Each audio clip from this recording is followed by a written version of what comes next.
Hey friends, it's Bethany. Welcome back to my channel. I am playing with some new little goodies today. I have a really fun brand new embossing folder from Spellbinders and a nesting oval collection, which I'm really giddy about. I feel like I am grabbing for this time and time again. Additionally, I have these really neat alphabet hot foil plates with the coordinating stencils. You can also cut them out as well. I'm first going to start this whole card with my mini trimmer and a variety of fun little scraps. Most of these colored cardstock pieces are from Stamp Market, I believe, and then I think that powder blue one is a newer one from Concord and Ninth. I'm not 100% certain because I was shopping my little scrap space, but I think that's where most of those are from. I'm going to start by trimming little pieces into approximately 1/2 inch strips, and then I'm going to have fun doing a little bit of art by just using some tape runner and attaching these pieces in little strips on my little card base here. Now I'm going to further trim this down, so if for some reason some of my strips are not quite long enough or not necessarily universal in size, that's not going to matter, and you'll see why in just a moment.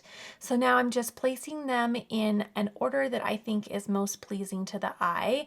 I really like this really kind of summery and fresh looking color combination. It's really bright, really bold, but it's still really sweet and fun at the same time. So there are my 4 little strips. I'm making sure that I have them nestled right next to each other because that is going to make a really nice clean look. And then I'm going to grab one of those ovals. I think I grabbed the 4th one in, and I'm going to position that just so and attach a little bit of washi tape. Now I am going to admit I am going through washi tape like nobody's business right now. I have learned about myself. I love to buy washi tape, but I don't love using it. Not that I'm not inspired with it, I just don't tend to grab for it. So I am making it my mission to use the washi tape that I have on hand, and I'm going to be using it a lot in videos to tack down all of my dies. That way I am using it. It's just sitting around. Okay, back to that mini trimmer. I'm grabbing a 80-pound panel and I'm going to trim that down to 4 inches by 5 1/4. That way I have a nice little margin. And then I'm going to grab a little baby wipe and just open up the fibers of this paper because I'm going to then place it within this embossing folder. And that just kind of helps get a really, really nice press and reduce any cracking when sending this through my machine in the embossing folder. Now I do have the brand new universal plate system. I really like it. I'll link it down below. So I'm using that, I think it was the A base, and then was that C? Let's see when it pops up on the other side. D, A and D. But on that base plate, it tells you all of the sandwiches that are needed to do each type of little activity that you may want to do with your Spellbinders Platinum 6. So I really like that about it because you can't lose the directions. They're right on the base. And then look how pretty this turns out. I think this might be, and you know I have favorite embossing folders that I use time and time again, but I think this one just nudged itself up into the top 3. It's gorgeous. Now I'm going to grab my Glimmer machine. I'm going to do a little bit of hot foiling with those beautiful alphabet plates. These are really neat. Now I'm not going to use the coordinating stencils today, but those are really very fun as well to bring some additional color. And you can make your alphabet look different each and every time based on what foil you use and if you use those stencils. I have a tiny little scratch in my foil, so I was kind of placing it in an area where I know is not going to affect the letters that I want to use. And then I'm going to top it with the foiling cardstock, that thin shim, and then my spacer pad. And now it's ready to run through my Spellbinders Platinum 6. Now I'm taking my time here, making sure that I go nice and slow. That way I give each little area of both the hot foil plate and the foil to press really nicely into my paper and get a really nice even press. I found that the slower that I go and the more I take my time here, the better results I have. And now I'm going to just simply peel off that nice foil, and I'm really happy because I feel like I got a really good impression. And with this, since I'm going to be using those coordinating dies to cut it out, I'm not worried about any overfoiling because I only need the letters in this instance.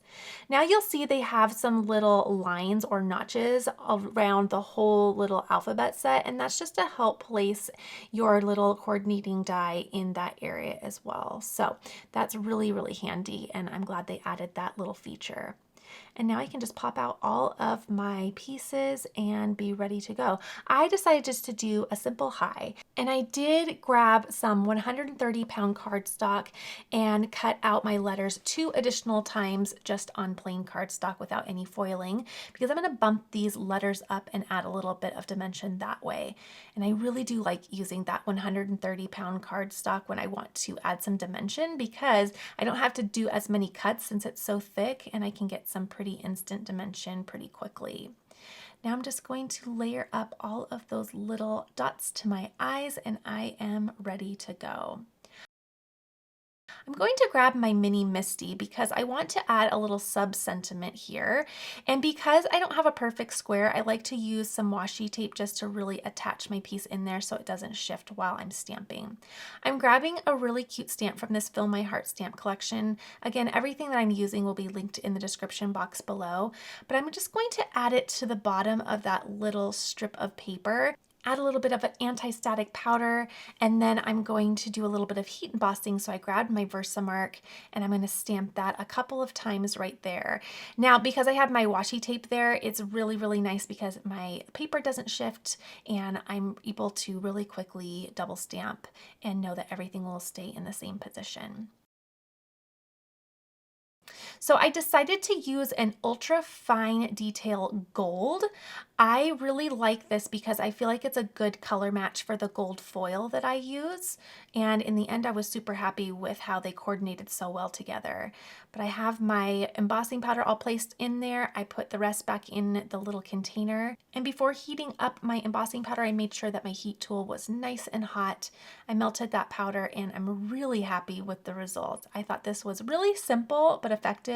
I really like the shine on that, and I think it was a really good choice for this simple card. Now I'll grab my Score Buddy. I'm doing a top folding A2 size card, so I have a piece of 110-pound cardstock sized at 11 by 4 1/4, and then I'll place my center score mark right at 5.5. Look at this. I just can't stop looking at it. It's so, so pretty. I love, love that embossing folder. I think you're going to see it a time or two more on my channel because it's too pretty. I'm going to add some foam strips to the back of both my oval and my embossed panel just to add some subtle dimension, and I really think that this is just a really simple way to elevate a card very quickly. Now I'll just open up my card base, place some magnets, that way it doesn't shift while I'm creating, and then I'm first going to really be careful centering the best I can that first panel that's embossed. Lay that down, and I love how that turned out. I think it's pretty, and can you imagine this on some colored cardstock as well? I feel like that would be super pretty as well. Now I'll just place that little oval right in the center there, and I think it's really neat because you have a really simple oval with some simple stamping, some bright colors, but then you have that really nice texture behind it, which I think just really adds to the card. I'm going to add a little bit of liquid glue to the back of my letters here and simply place them right at an angle following that strip of paper. I think that looks really pretty, and I like the subtle movement of this card just by doing a little slight angle. I think it's really fun. Then I'll add the little dot to my eye, and I'm all set to do some final embellishments. I really wanted the embellishments to be really simple. I really want the shine to remain with the hot foil and also with the embossed sub-sentiment, so I went with a nice little shiny dewdrop.